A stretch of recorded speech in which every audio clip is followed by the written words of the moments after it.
Welcome back to the Talk and Chatter Experience powered by Gasoline Alley Harley-Davidson. Today's guest is current Australian Superbike champion Mike Jones and obviously two-time Superbike champ. So welcome, mate. Thanks, mate. It's great to be here. Thank you so much for coming in. It's a real privilege to sit down and talk to like the current Superbike champ. I feel it is an absolute privilege. So thanks, mate. Yeah, no worries. I actually, when you say that, I don't really feel anything different, to be honest. Like I feel like I'm just another human, so it's kind of weird. But I suppose haven't won the Australian Superbike Championship. I guess it's just a bunch of years of practicing riding a motorcycle fast. Yeah, well, I guess that's what it must feel like for yourself. But for being an outside person to see it, it's huge, mate. It's such an achievement, and not many people get to actually achieve their goal of that sort of a goal. So you must be sort of proud of that. Yeah, for sure. Yeah, I suppose you're right. It is.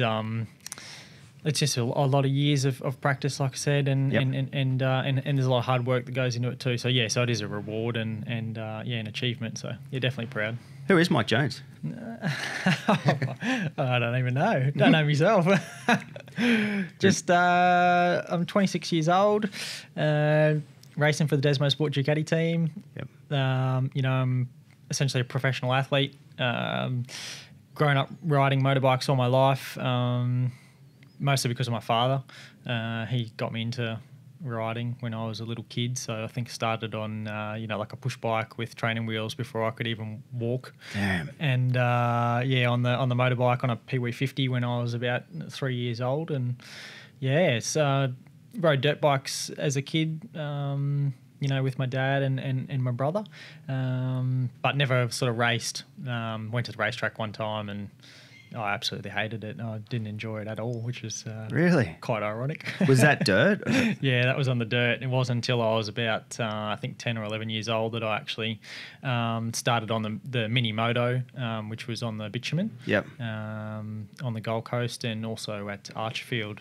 There were a couple of circuits and we used to go there, and it was just a fun thing to do with my dad and my brother, and we'd spend the weekends with Dad, so that's what we'd go and do.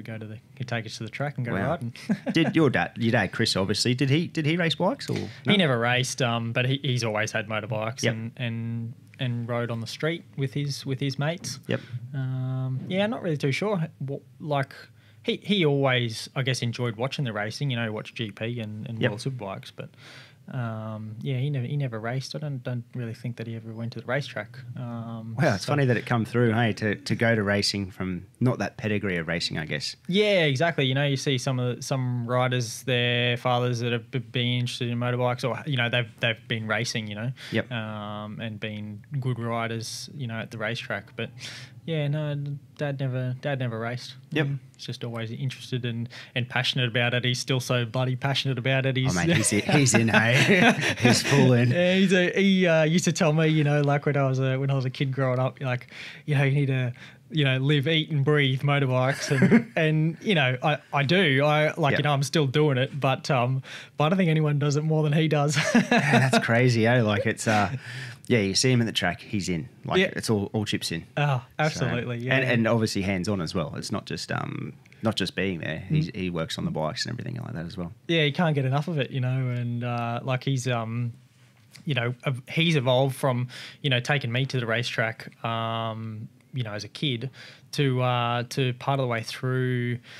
I was racing 600s, and he employed a suspension technician for me because he seen that's where the advantage was, in racing was the corners, and having a bike set up better was, where the improvement was and where the difference was between the competitors. So, we had a suspension technician, and I think he did that.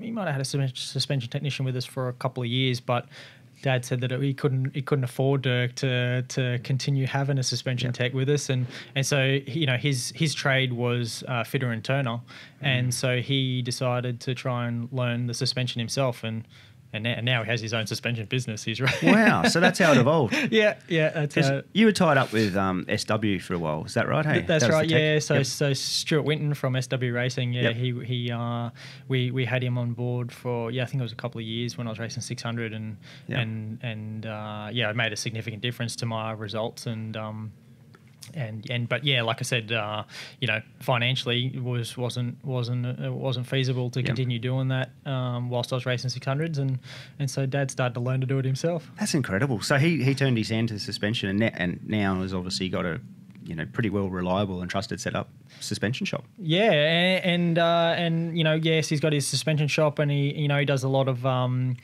street riders. Just taking what they've already got and making some small modifications to make their bike more easy to ride, more enjoyable for them on the street. Yep. But yeah, he's at a level where in the Desmo Sport Ducati team, he's the suspension tech for me there, and he's doing suspension. So he's also got doing the top level, in the Superbike. So it's pretty cool on the championship winning bike. Yeah. So that's pretty good. A good turn of hand. So and something that's such an art form in itself, isn't it? Like it's not something that people should play with. Yeah. It's a funny thing, Dad always sort of said to me, he wanted me to learn and understand the suspension side of things, and I always said no, because I just wanted to focus on the bike racing and riding the motorbike itself and the skills and the theory behind riding. There's quite a lot involved in that. I just wanted to put all my attention onto that rather than sort of getting a bit hung up in the suspension side of things. But it is I've got a minimal understanding of it, but it's quite complex, guess it varies, at what level you're doing it at. But yeah, certainly for the average Joe, it's not something you want to go messing around with, because you can get yourself in a world of hurt real quick. Oh, sure. Just keep those screwdrivers away from me. No doubt. But do you count yourself, like, at each time I've been at the track, which I've been lucky enough to be at the track with you a lot, do you count yourself as a technical rider? Like someone that understands it, because you do seem to have good feedback when you come in from things. Yeah, I got to say no. I mean, really? Yeah, like as a kid growing up and doing the bikes with Dad, and my brother, the most technical I got really with the bikes was maybe taking the fairings off and taking the wheels in and out. But once it come to anything more than that, I didn't get involved. So, but on the other hand, my brother, he became a motorcycle mechanic and did his trade there. So it was so a few years there when I stepped up to Superbike and we were running our privateer outfit. We had Dad doing suspension, I was riding the bike, and my brother was working on the thing. So it was a cool little team. That's a cool team, isn't it? So, and same deal. He's still got his shop, hey? Well, actually, just recently, probably in the last year or so, he's started to get himself out of the motorcycle mechanic side of stuff. Oh, really? So he did that. He's did that for quite a few years, but he's changed over. He's doing something else. I like. We're brothers, but I still don't really know what it is that he does.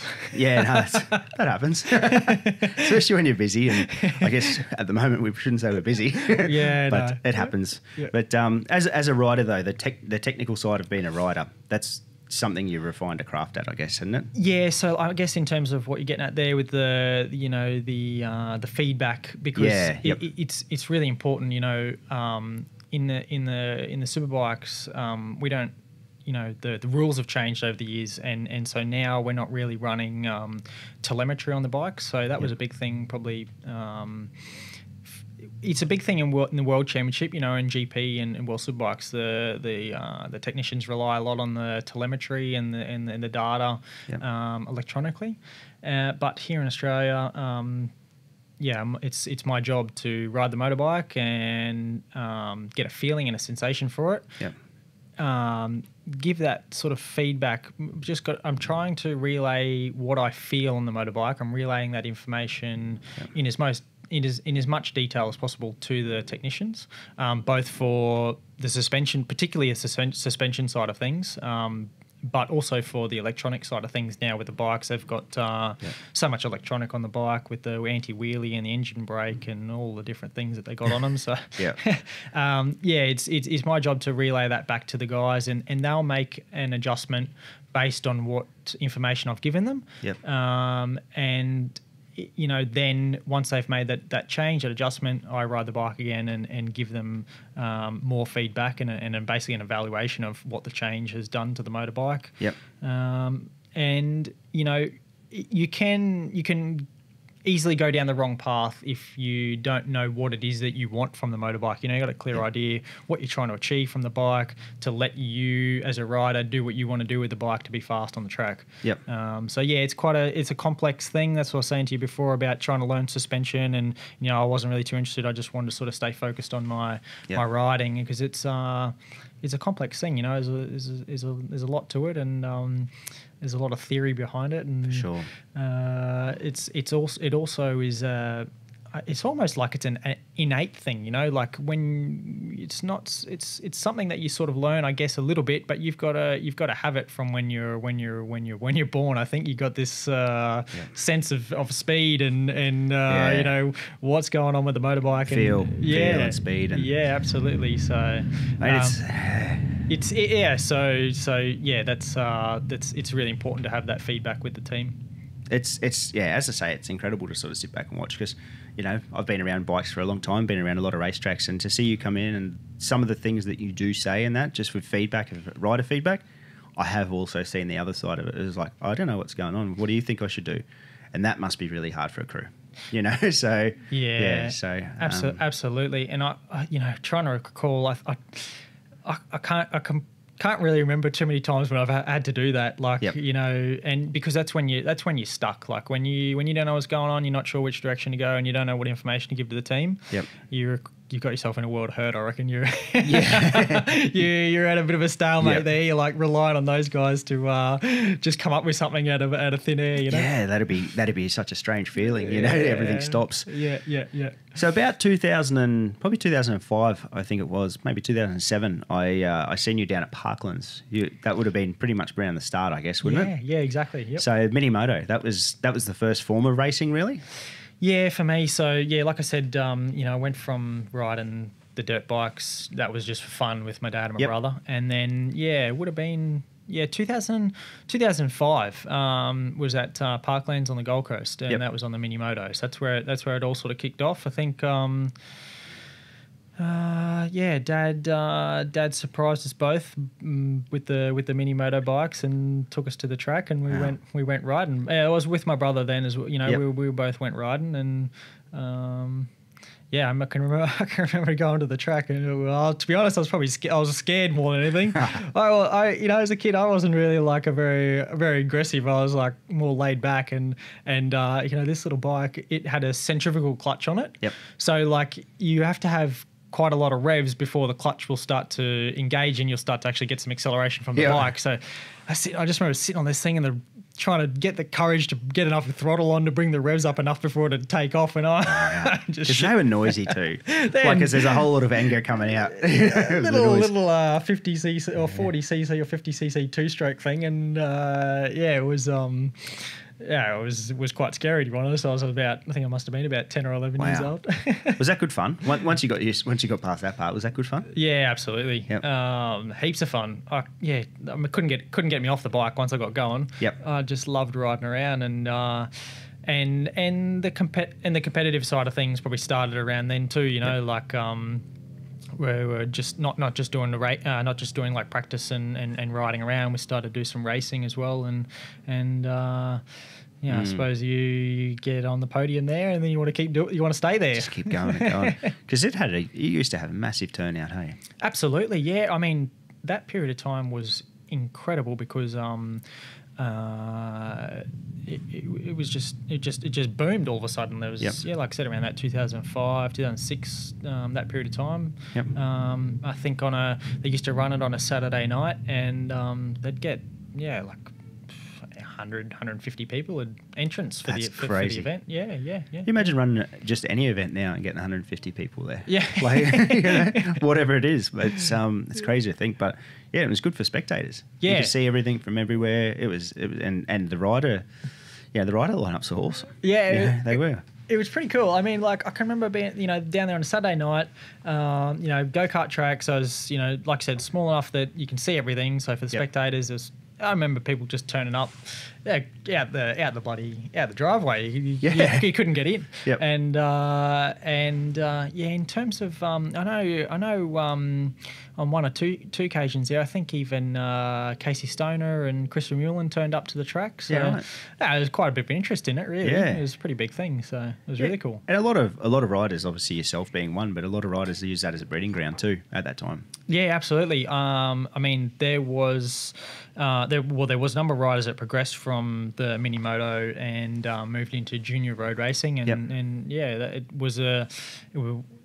without that, I know certainly for me, but obviously for a lot of other kids. Yep. I mean, without that, it would be pretty hard to get into road racing. For sure, it was a perfect sort of step and starting point.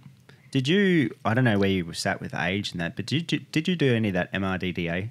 Yeah. So after the Mini Moto, I think I did that for a couple of years. That was 2005, 2006, and so I must have been about 12 in 2006, and then so 2007 I started my first year of junior road racing in the MRRDA series On full size tracks? Yeah, on the bigger tracks, some go-kart tracks, but also some of the bigger tracks. So I can remember racing Honda CBR 150. Everyone was on the same motorbike. Wow. All the kids. It was a big turnout. I think there was like 40 kids racing against each other, and we raced at Phillip Island. We raced a 150 at Phillip Island. I remember that being that was super exciting as a kid. But the thing you look back at it now, flat out the whole way around the track. Imagine the corner speed though. On a 150, just like constant everywhere. So full gas. Wow. So that was that. And then when did you step up to a 600?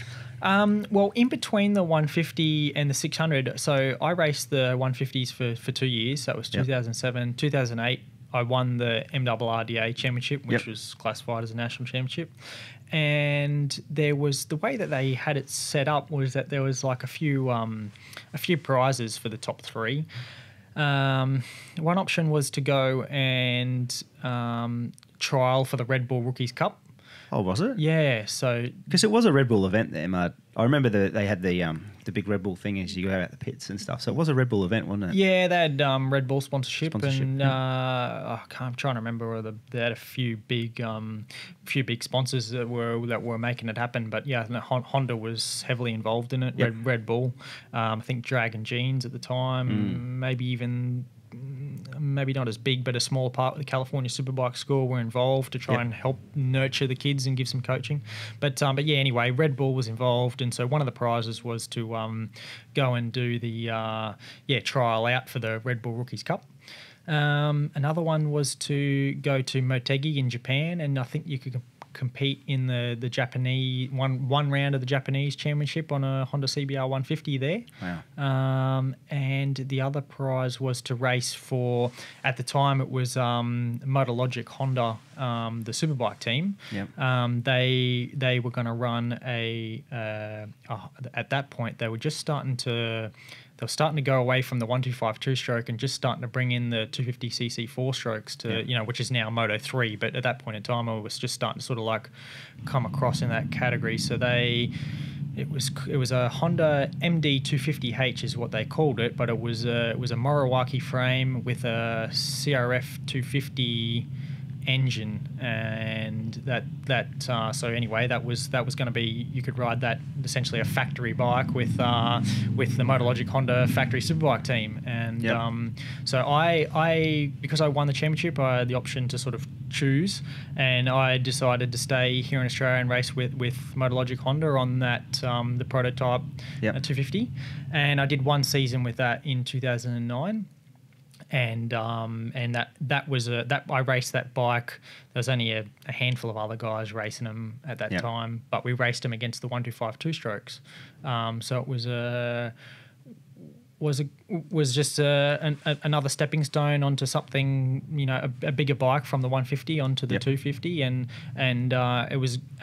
honestly it was really good because the bike in a straight line wasn't as quick as the 125s. The 125s, the two-strokes were faster, but the 250 had a lot of bottom end torque and punch out of the turn. But it taught me a lot of skill to developed my skills quite significantly. I think because I was looking to make up time in the corners rather than on the straights. You know, because being a bit slower on the straight, I was looking for the time in the turn. So I felt like it really helped me develop and as a rider. But I only rode that bike for the year, and then I moved on to 600. I was so it must have been, it was when I was at the end. You know, I was nearly 16. I was still 15. Started to do some track days on a 600. I was on the Yamaha R6, and raced Superstock 600 here in Australia. Yep. In 2010 was when I first started. Must have been around that time that you won the Reece Bansal. Yes, that must have been the following year. So I did one season on the 600 here. Yeah, I did one season on the 600 in Superstock 600 in 2010, and then 2011. Yep. I received the Reece Bansal scholarship, and that really helped. I mean, it was essentially a lot of support. Product support from a lot of like industry support, wasn't it? Yep, absolutely. Yep. Yeah, a lot of industry support, so a lot of products, and you know that you know, without that, it's really difficult to continue. For sure, it's an expensive sport. Exactly. Yep. Yeah. So I mean, you know, obviously for my dad, it made things a lot easier to be able to continue to compete, because I think I must have finished third in the Superstock 600 Championship in the first year that I raced it. So, you know, obviously there was a reason to continue doing it. That's basically how all the racing went. You know, if you sort of got yourself up the front, well, then you kept going and continued on to the next category. So, yeah, I finished third, received the Reece Bansal scholarship, and then went on to win the Superstock 600 Championship that year in 2011. Wow. And that was a pretty stacked field at that time too. It was, yeah. Look, I think that around that time it was, it was, you know, nowadays we've only got one 600 category. Back then there was two. There was Super Sport and there was Super Stock. So there was quite a number of guys riding at that time, and it wasn't a shallow field, that's for sure. No, it was obviously. Well, what happens is you look at the current crop of the riders that are here now. That's what's been developed through those sort of years of that, isn't it? Sort of thing. Exactly. So, the your career progression was quite quick at that start, wasn't it? Like, obviously a lot of hard work and determination, but from 2005 to 2009 to win a national championship, that's pretty huge. Yeah, I suppose. Yeah, I haven't really thought about it, but yeah, you're right. Like, it's not a lot of time to get yourself off a Mini Moto, you know, or ride around the backyard, basically, to winning a national title and under 600. Yeah, that's huge, and obviously getting an option to get onto a factory Moriwaki bike or Honda bike. Sort of absolutely. Yeah, a lot of. A lot of significant achievements there in a short amount of time. You're right. Yeah, for sure. Yeah.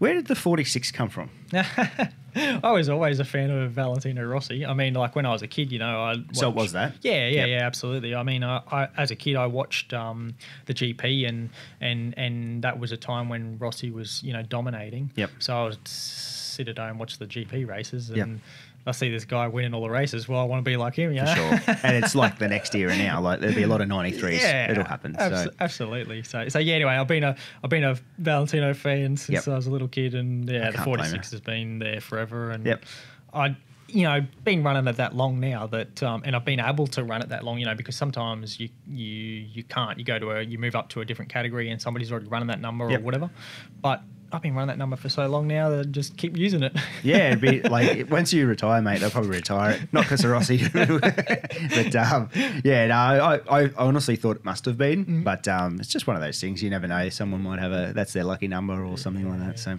no, fan of Rossi. Perfect, mate. Other one is, and it's something you touched on before about you were calm and whatnot. Where did the mad bike chain start? Because like each time I hang around you, you're not mad, you're humble, you're quite kind.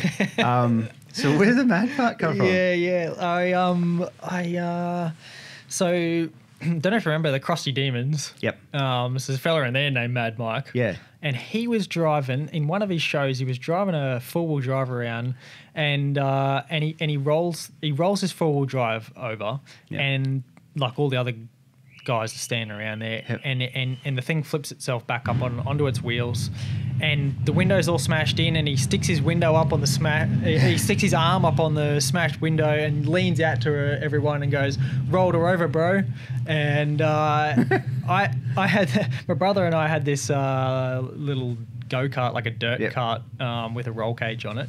And I was driving along, and I rolled this thing over. Yeah. Basically the same sort of thing. And I said to my dad and my brother, I said, "Oh, I rolled her over, bro, just from the show." Watching it. Yep. And it just kicked off from there. It's like, I was like, Mad Mike from the show. Yep. And at that time it was when I was doing the Mini Moto, so we got Mad Mike put on the back of my leathers. Yep. Everyone that you watch in the races, they've got a nickname or something going. Yep. Yeah, exactly. And so it went on then, and just every suit that I've had it on there, and That's cool. it's a little bit of a, it's handy because it's like a marketing thing, like the doctor and all the Kentucky Kid and all the different types of nicknames that people have. So Mad Mike's just one of those. And it's just ones. stuck. It's just stuck, and some people like to use it, and it's kind of cool. It's one of those things, like, for me, as I say, hanging around to these last few years, I'm like, man, you're never mad. Like, you're like just a real bastard kid. Like when you were young, because I knew you had it for a long time. I'm like, man, he must have been angry as a kid. No. It's quite ironic, quite the opposite. To be honest, so. Yeah, you are. You really are. So that's good to know anyway. So was that, the Reece Bansal obviously winning that, was that a pretty defining moment, like to step into more of a career of this? Yeah, I think yes, because I mean, prior to that, in terms of say support and stuff like that, there was only quite minimal, and it wasn't until that point that's when I started to get a lot of connections with, like I said, the within the industry, and probably started to, get a few more eyes on you and a few more people taking notice because they're helping you out. They start to take notice of what's going on and seeing what you're doing and how you're going. So I think things became a bit more serious from there for sure. And I've got to word this correctly, but you seem like the underdog a lot. Do you feel that sometimes? Like, I remember those early days, it was always like fighting. It was a grind, wasn't it, to get to that point as well? Yeah, absolutely. I mean, I feel like there's probably other guys maybe that have more talent, right? And really? I reckon, and so I feel like for me, it's not easy to be able to go fast on the bike. You have to work really, really hard at it. I'm sure lots of other people work really hard at it too. Not discrediting anyone. What I'm saying is that for me, I feel like that I give it 100%. And it doesn't, I feel like I have to be riding regularly. I have to be on the motorbike. I have to be practicing, training, all that sort of thing, to be able to get to the level that I'm at.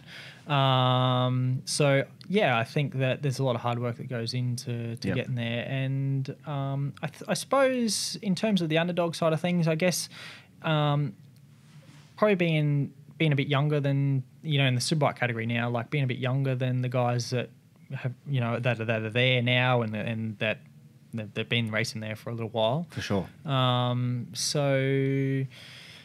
guess that they've been in the championship for a while, and they're kind of like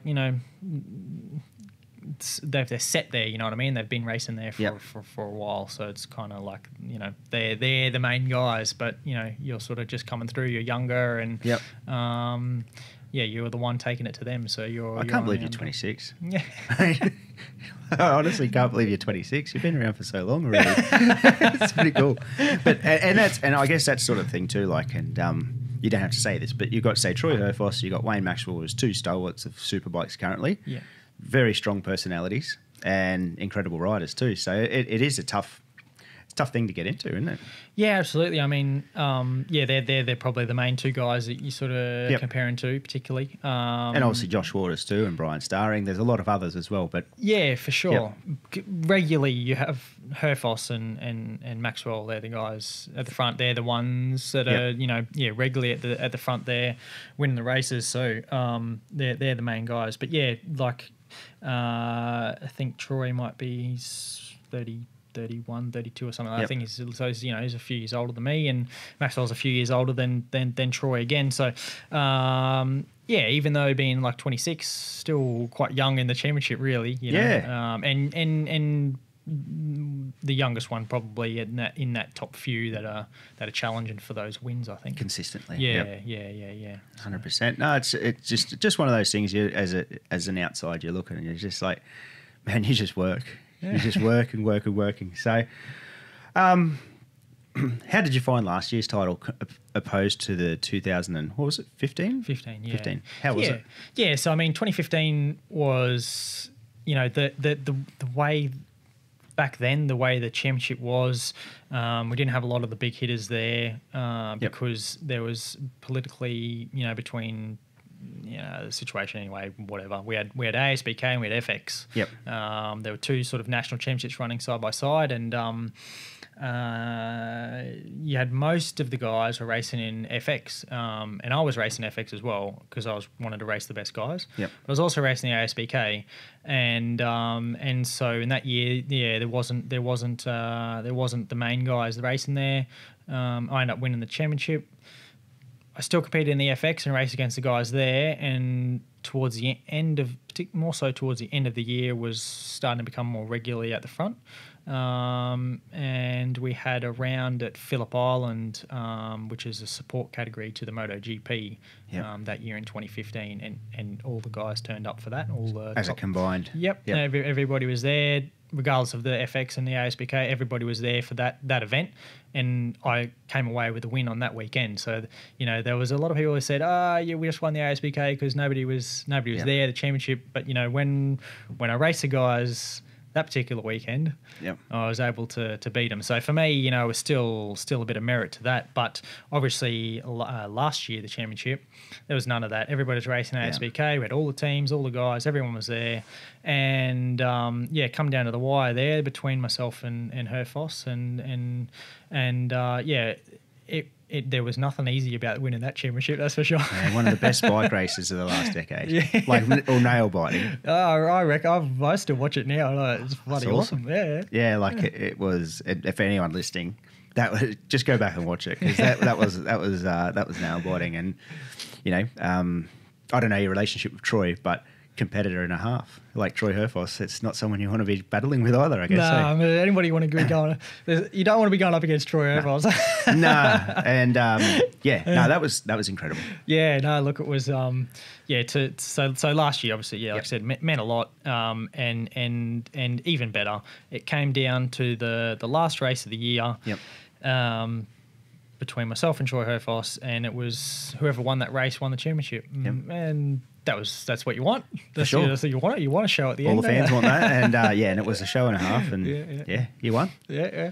Only just, but you got there. What was the hardest part of last year? Because it was goodbye to the FE. That was one thing. What was the hardest part of 2019? Well, I mean, probably the start of it was the hardest part of last year because there was so much uncertainty for me. I was originally planning to go and race in the Spanish Superbike Championship. I'd raced in that championship in 2018 and I was looking to return in 2019.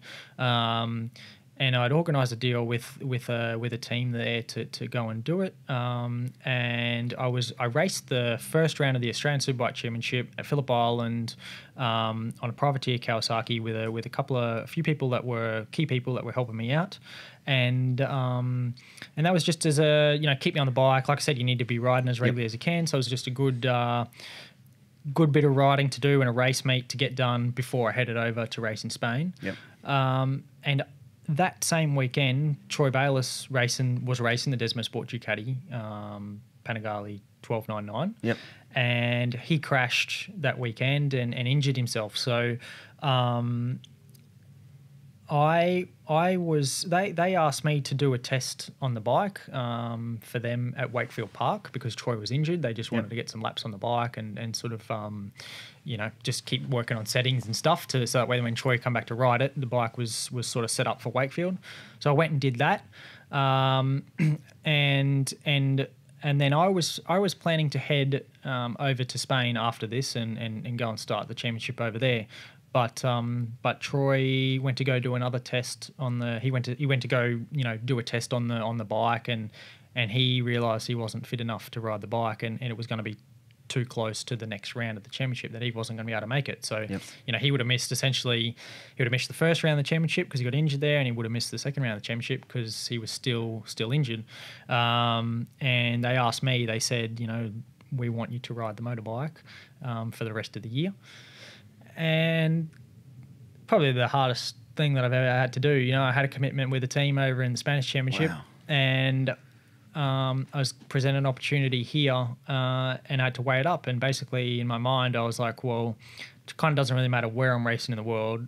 So long as I'm racing with a team that can give me a winning motorbike and that I can have a chance of winning on. Yep. And thinking about it, like the Spanish championship was very, very unknown. It was very uncertain as to what level of equipment I'd have there and whether or not I would be able to challenge for the win there.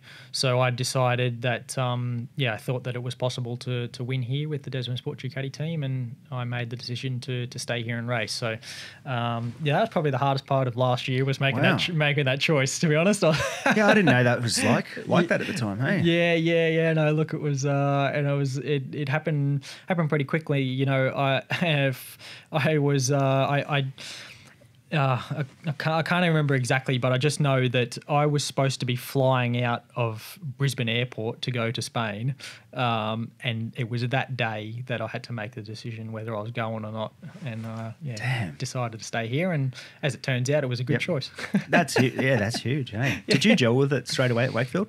No, I don't think so. I mean, it took me a little while actually to get comfortable with the bike. The 1299, as a motorbike that you ride on the street, I think it's a fantastic motorbike. Yep. Plenty of torque, all that sort of thing.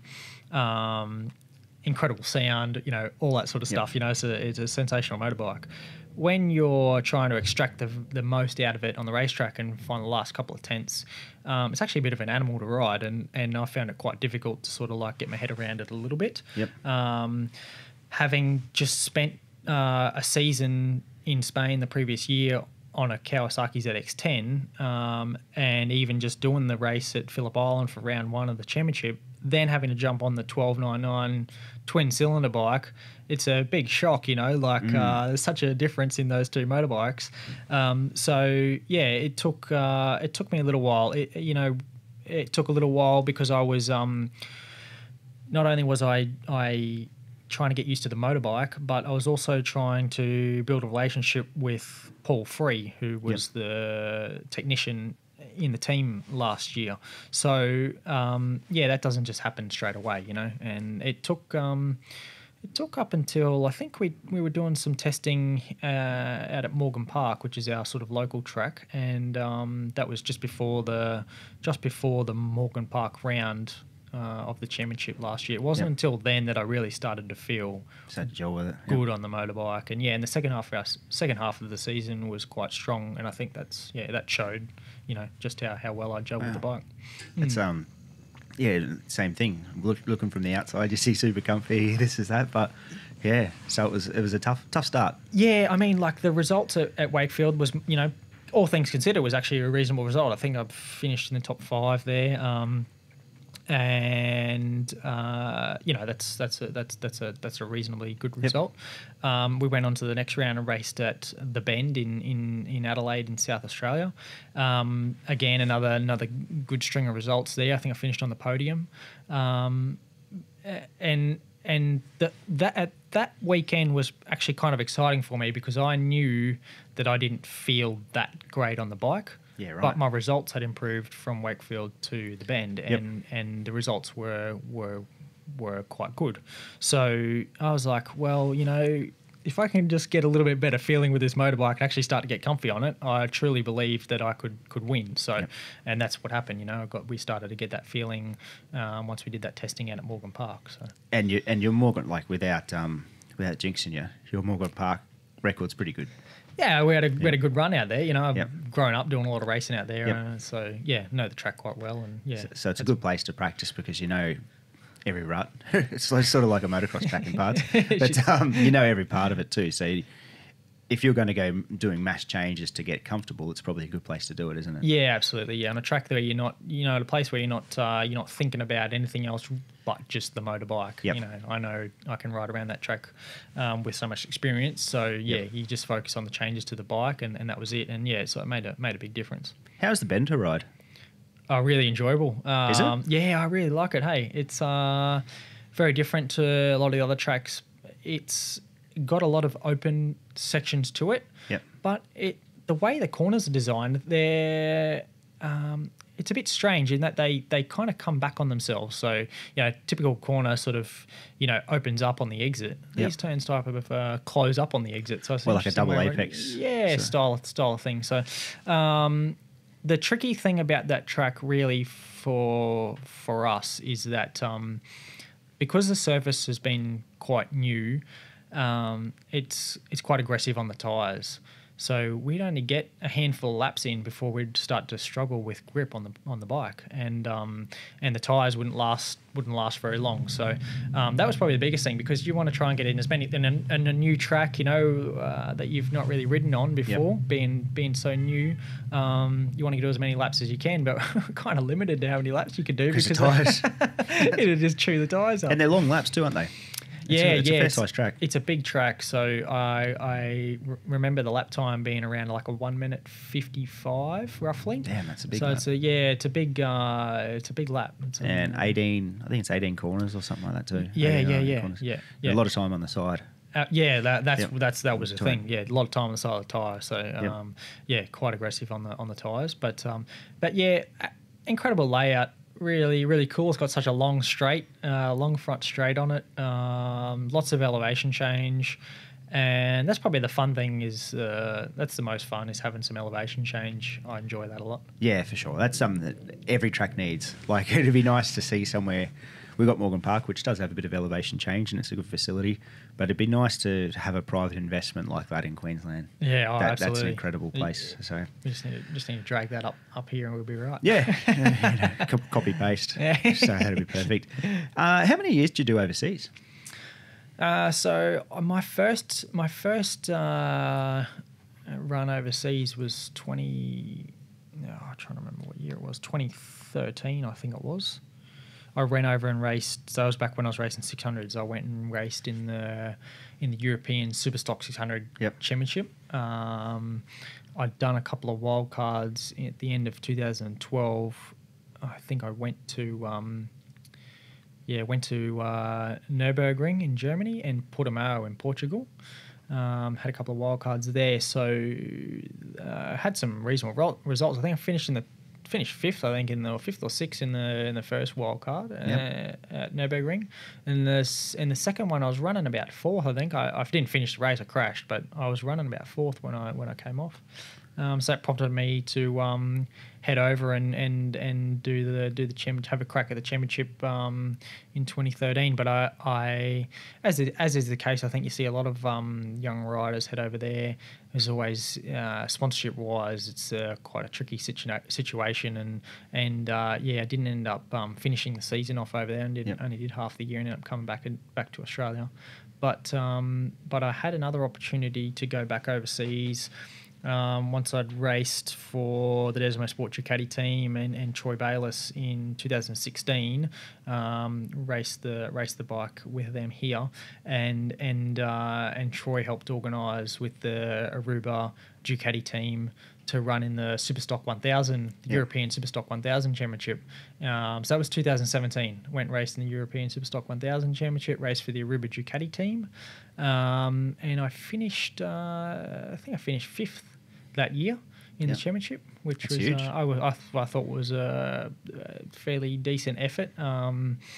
And had an incredible time, massive learning curve for me to be able to race over there at that level with those guys. And after that year finished up, there wasn't really any, like the opportunities are limited, and like I said, sponsorship wise, essentially you need to have some decent sponsorship with you to be able to move to the different teams and whatnot. Unless, of course, I was to have won the championship that year, Yep. well then no doubt It's a different thing. there would have been something else. But that's a massive call, I reckon. And so yeah, I ended up racing in the Spanish championship the following year with the Kawasaki team. Do you remember who your teammate was in the Aruba team? Was that Rinaldi? Yeah, so Michael Rinaldi. It was, wasn't it? Yeah, Yep. so he's racing the World Superbikes Yep. now. He's been with, so he was with Ducati then in the Superstock 1000 championship, and he's still with Ducati, racing he's raced a couple of different Ducati teams. Yep. But yeah, no, he's going pretty well. I think on the weekend that they just raced, I think he finished up there with a fourth. Yeah, in one of the fourth or races. fifth. Yeah. So he's going all right, which is a bit bittersweet for me because I'd beat him in the second half of the year when I raced over there, and I feel like if I have the opportunity to do it, that I could be doing what he's doing, but that's not the case. So I'll sit here and watch him. Yeah, it's one of those things because we watched and it was good to see what you did. And feel the riders have obviously come through to Superbike as well, and it's just interesting to see. What was the worst part of that championship? Like, are people just not bitter, but is it just dog eat dog in that world? Yeah, oh, absolutely. It's very brutal over there. I mean, like I said, like what I thought was a good result in 5th position for the first year in the championship, and had I have another chance to do it again the second year after having a year of learning under your belt, probably think that you could do a better job, but you don't get that. You get one shot at it, and that's it. It's just the way it is, really. Unless you got a big heap of cash with you, then a pond of cash. They got the sponsor with you. But yeah, no, look, it is dog eat dog. It is, yeah. It's pretty tough, pretty competitive. But that's the game. That's the game over there for sure. You got to win. Sure. Yeah, absolutely. Yeah. The 3 wild cards it was, wasn't it, for MotoGP? Yep. Scary? Yeah, a little bit, I guess, but exciting. I mean, the scariest part was Davide Tardozzi from Ducati grabbing me by the shoulders and saying, "Don't crash the motorbike." Really? That was the scariest part. Wow. So it was a tricky way to ride a motorbike because you go on a ride, a GP bike that you've never ridden on a track that you've never ridden at against the best riders in the world. Yep. Without making any mistakes. Like, it's pretty tough, On tyres that you've never seen. Yeah, it's all these unknowns. Yep. So, incredible experience. Like, I mean, unforgettable experience. I mean, like that was something else to be able to ride those bikes and race against those guys. Definitely very, very cool. And cool to meet the people that I did at Ducati there and work with the guys in the team. Really cool to ride Motegi. I'd never been to that track before, so it was really, really cool to ride that circuit. But the coolest thing was racing Phillip Island. So I got to do that twice. Got to do that in 2016 and then got to do it again in 2018. Yep. Racing a GP in front of the home crowd is just something special. Like, just incredible. The support there is unreal, and riding your home track in front of your fans it's pretty cool. The hype that was around 2016 was huge, hey? Yeah. Like, it was just, it was massive. It's so cool to see. It was the Vinto bike, wasn't it? Yeah, that's right. So that was racing. So that was 2016. I rode the Desmo Sedici GP14. So it was a 2014 model bike. So the factory bikes were the 2016 model. Yep. But thoroughly enjoyed just getting on the bike and experiencing it, and like I said, unforgettable experience in that those motorbikes are just like nothing else. Really, you just the amount of technology that goes into those things. They got wires and bloody stuff going everywhere. It's incredible. The dash, and you come back into the pits and they plug into the motorbike, and they got the laptops and the computers and everything there, and they got bloody 5 technicians there reading all the data. That's huge. So different. All the telemetry, everything's incredible. It is. It really is. So I know Troy has said it before with me. Is the V4R currently? Yeah. Is like riding his GP bike.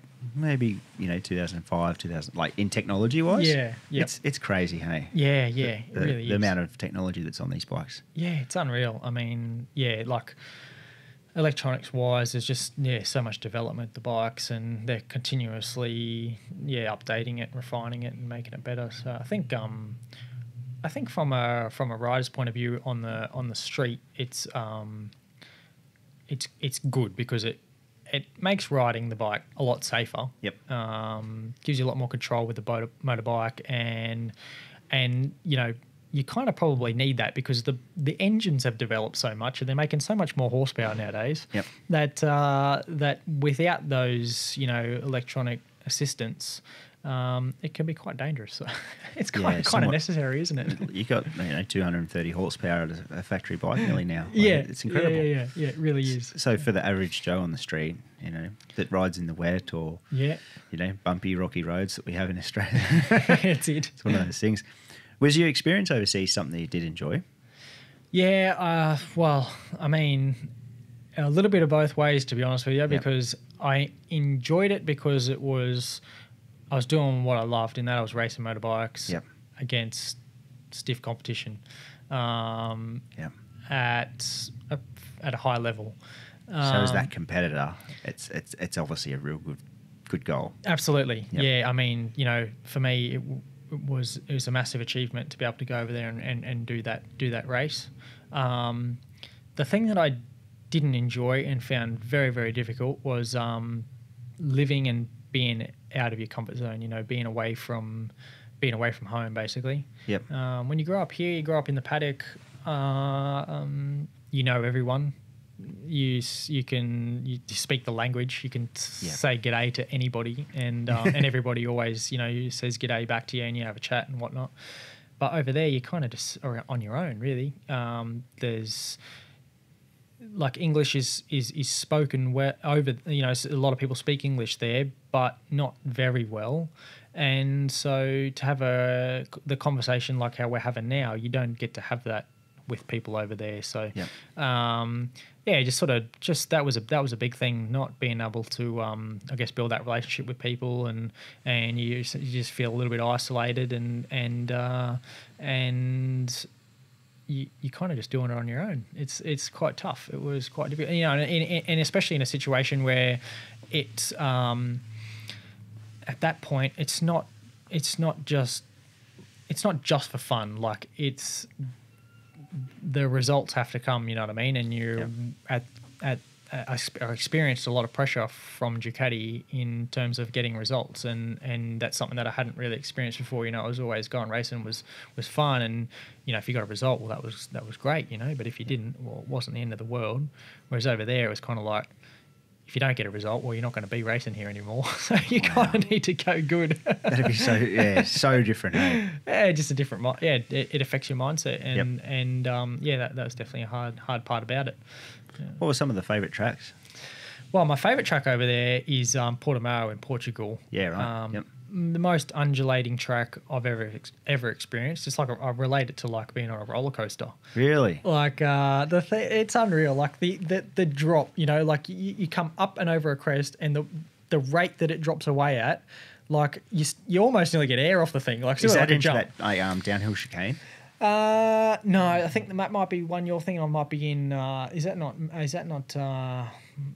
Laguna Seca? Not Laguna Seca, but the other one in Portimao that comes onto that big back straight. Is that a big drop as well? It comes like a right and a left, and then it's a big back straight onto the main straight.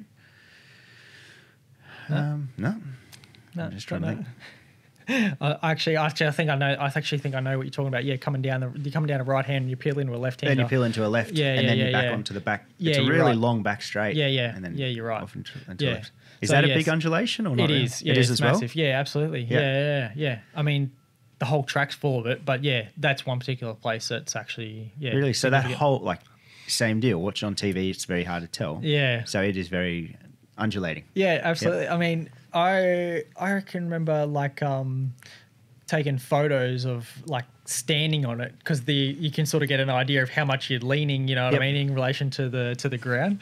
It was steep. It's steep. Wow. Yeah. And good surface, just a good facility. Yeah, absolutely. Yeah, incredible facility. I mean, I think they might have even been or had built it in the hope that they were going to have F1 there, but There's no way you could drive an F1 car there because of the amount of like how steep this undulation is. Those things are like stuck in half. Yeah, they just get stuck or fall apart. Yeah, no, it's a good always provides good racing too, I think, because it's got that mixture of speed and sort of stop start a bit as well. Yeah, like for sure. Flow, stop, start, chicane sort of thing. So I think they do compare that section that you're talking about to like a reverse of Laguna Seca, like the corkscrew. Yeah, absolutely. Have you ridden there? I haven't ridden. I've never been to America. Never ridden there. So yeah, it'd be cool to see. We haven't in the last few years anyway seen many Aussies do America. No, I think it's like from around, I think when was it, like 2012, whenever it was with the GFC. I think is what kind of pull the pin on that. Yeah, like I think racing all around the world suffered, but definitely in America too. And yeah, the championships, what I was talking to you about before with us having, the FX championship and the ASBK championship back in whatever year that was, 2013 or 14. Same thing for them over there. The championship sort of suffered significantly, and so it's definitely not been as strong as what it used to be. And that's probably why there's not so much incentive for the Aussie riders to go there, because before there was a massive incentive for the guys to go there. Because I know Troy. I think Troy started his international time actually in the States. Yeah. I think he did. I think he did some racing there. Yeah. Before he ended up racing in the World Championship. Yeah, it's I know they're trying to really revive it over there. Like Moto America's really gaining traction and everything like that, but just motorsport's such an expensive sport for people to do. Yeah. Absolutely, yeah. Like I said, Moto America's, they're trying to bring it back and get it. It's just without the money, it's never going to be what it used to be. Like the amount of money that was kicking around back then, compared to now, big difference. So, I remember reading an article about 10 years ago. It was Matt Mladen saying, "Well, I want to go to MotoGP and take a pay cut." Yeah, exactly. There was proper, legitimate. They were Rockstar Suzuki at the time, and there was. Yeah, there's proper money floating around in that sort of thing. So pre-GFC time sort of thing. Yeah. What's your current bike like? Good. It's real good. It's good. No, it's good. It's being the V4R too. Sorry. Yeah. The Ducati V4R. I mean, it is very different to the previous Ducatis because it's a V4. It's not a twin. Yep. That's a huge thing for them to do. Massive. Yeah, absolutely. Because their whole thing's been twin cylinders. Been built on it. Yeah. So, riding the V4. Yeah, very different style compared to the twin with the engine and the power delivery. Not as much bottom end punch that the twin offers, but a smoother, more linear power delivery, I think. Yeah. And a lot more top end and especially at the peaky end of the RPM rev range. Yeah. Like it's it makes a lot of power up there. So for a racetrack. Yeah, unreal. Yeah. So it's a good race bike. I think so. Yes. Yep. Yeah. Definitely. Chassis wise, the chassis changed differently from the previous bike, because of the change to the engine as well. So they've changed the chassis, and straight out of the box, it's pretty close. And we've spent a bit of time tweaking it, and like I said, out at Morgan Park, we've been doing some testing and whatnot. So. Yep. The biggest thing about the bike probably is the electronics, though. Like the electronics are, like you said before, they're far more sophisticated than they have been previously. So because you run all factory ECU and everything. Yeah, exactly. In our rules anyway. Yeah, that's right. So, and I mean, like, stuff's incredible, really. Just got to race it now. We just need somewhere to go racing. Yeah, just can't keep it parked in the shed. No, that's it. So, it's a thing of beauty. Absolutely. Hear it. It's lovely. Everything that comes out of Ducati is like a piece of art, isn't it? Yeah, it is. It really is. They don't do too many things wrong, So with that regards, mate, you're an athlete, full-time athlete. What else do you do? Like you mountain bike quite heavily.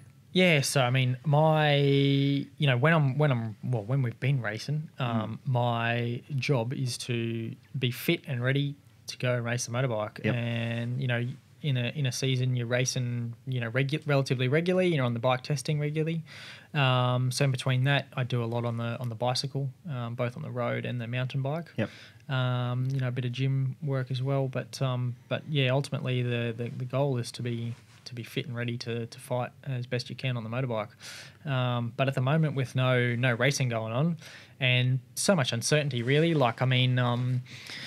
sort of looking like we're a little while ago there, looking like we might have been getting close to getting back to racing again. For sure. So for me, this whole period of time has really just been about building up my fitness and keep myself ready to go in the case that we do go racing again. Does seem now that it's getting more and more unlikely that we will race this year, but nonetheless, you've got to be ready to go whenever there's an opportunity, because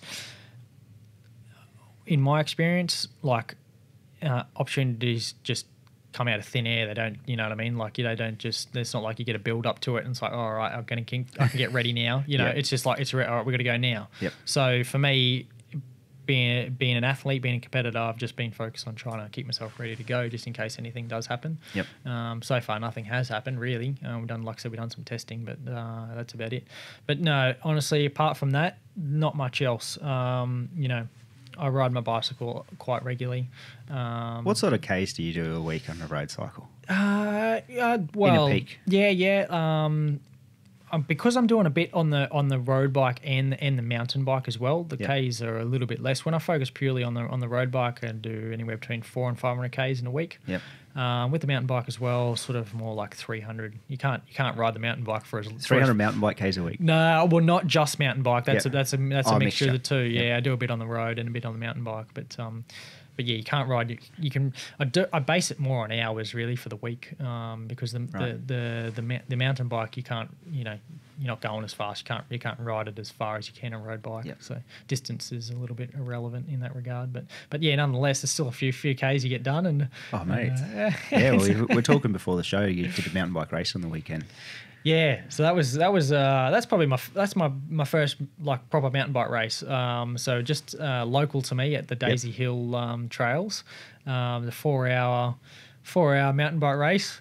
Up against the Daisy Hill heroes. There was a couple of hitters there. There had a fella named Cameron Wright. He's been a junior World Cup champion in the cross country. Oh, really? Yeah, and So there's another couple of fellas who are also raced in the World Cup. So, I mean, that's kind of like maybe some club local motorbike riders coming to race against, say, myself and Shaw Herfoss it's kind of like the same deal. Pretty much. For me. Yep. I'm just a local fella riding around a mountain bike for a bit of fitness and race against the top level bloody mountain bikers. Crazy. So that was a really cool experience. What were you on a 29er?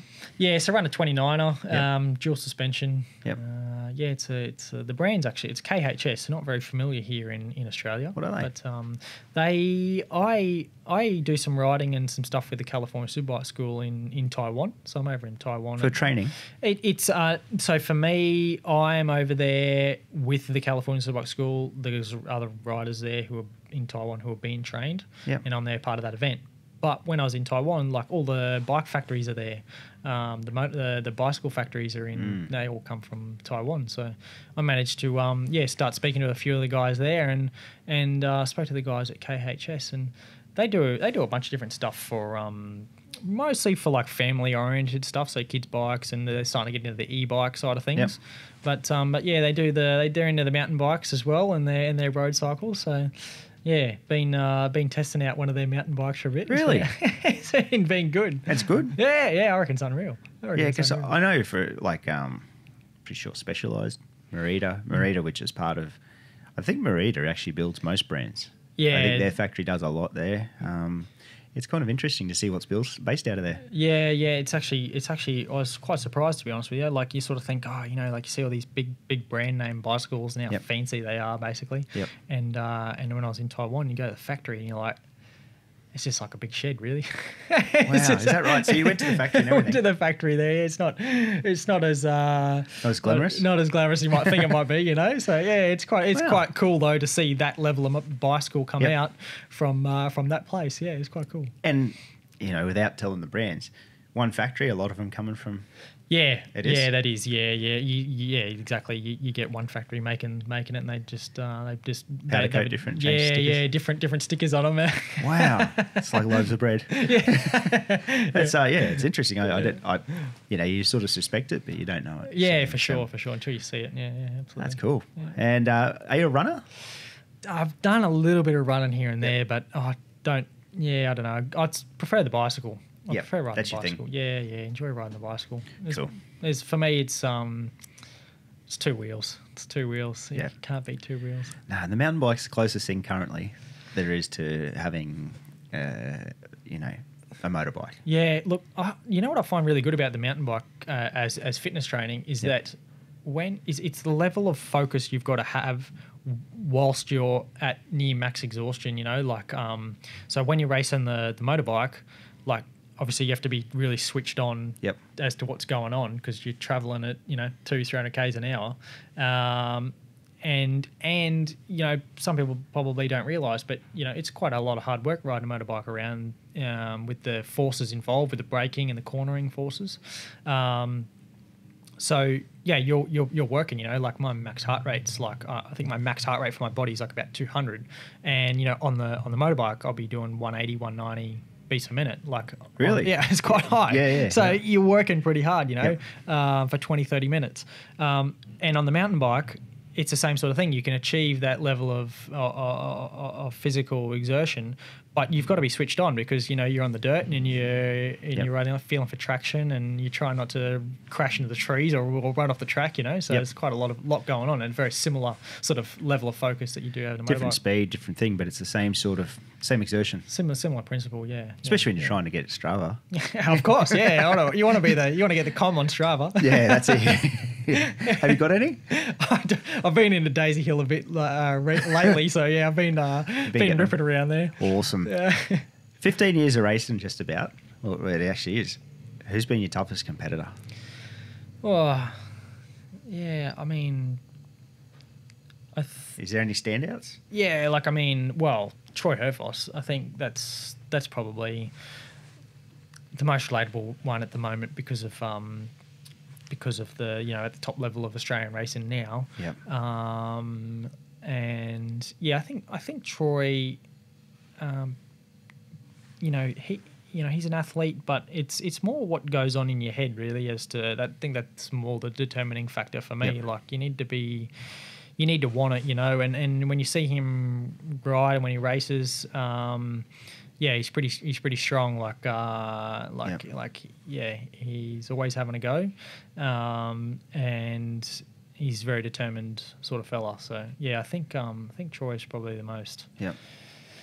Yeah, the most competitive guy that I've ridden against, and you hear that from everybody in the paddock, really. The guys in my team, they say that they know him from bicycle racing. He's ridden a lot on the push bike and done a lot of bicycle races, and he's an animal there. So it's gritty. Yeah, absolutely. So and that comes across to the motorbike racing as well. For sure, and just both of you guys, like you put everything you got into it. Yeah.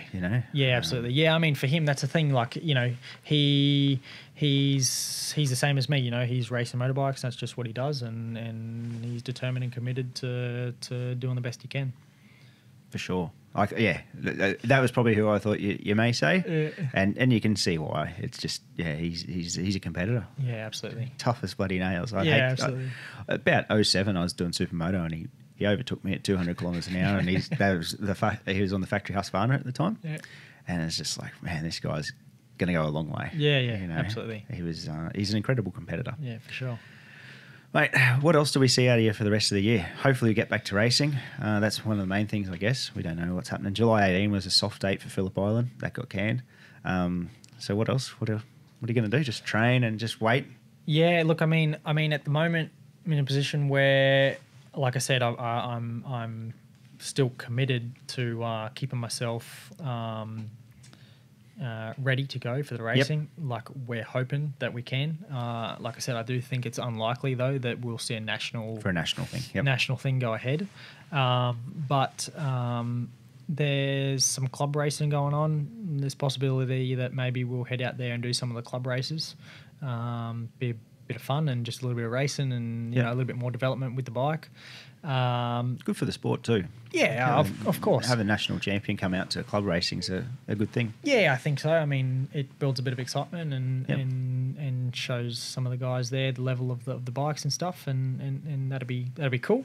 It'd be good for me too because I mean, growing up racing with the motorcycle sportsmen and with that club and out at Morgan Park, spent a lot of time, developing my skills out there. So. Yeah, it would be nice to be able to go there and do a bit of racing. So they've been a big part of your career, haven't they, the sporties? Yeah, absolutely. Because I mean, being a Queenslander and based in sort of Brisbane, I mean, all my junior racing and was done with the sporties. I can remember actually thinking back to. When I was riding the 150 four-stroke in the MRDA National Championship, like I was doing the club races as well with the sporties, and they were also running. It was a Wednesday night. I think it was every second Wednesday night they were doing it, where they'd open up the go-kart track at Ipswich, and all the juniors would be there, and we'd get to ride around. You used to go to that, did you? Yeah. So there was some guys there on the motards. Yeah. Steph Redmond used to go out in the motard. Yeah, we used to do that as well. That was cool. It was good. It was awesome. Great facility. Like, same deal. I wish that facility still ran. Absolutely. So. Yeah. I mean, and that's something that the motorcycle sportsmen did, and they made it possible for the kids to go to the track. And it's good for working families, after work you could you could be out there and actually go with your family or whatever and actually do something like that. Yeah, for sure. They made it possible. Yeah, absolutely. Yeah, so you did that, eh? Yeah. I was out there back then. Yeah, that was good. That was a really good place. Under lights was such a weird thing to ride. Yeah. Especially Ipswich, it's cold. You go in here in winter, it's cold in winter, and the track was freezing. Good time though. I can remember my dad saying to me, "All right, it's cold. Take it easy, steady on." We'll be out there first lap crash, I think. Hey, the cool thing about riding out there at night time was the sparks. Whenever you just went, it was just like. Yeah. So, very cool, mate. And your supporters that you've had, pretty much like Air Mold and that, you've had long-term relationships too, haven't you? Yeah, I mean, like I said, from 2011 when with the Reece Bansell scholarship, there's still so many of those.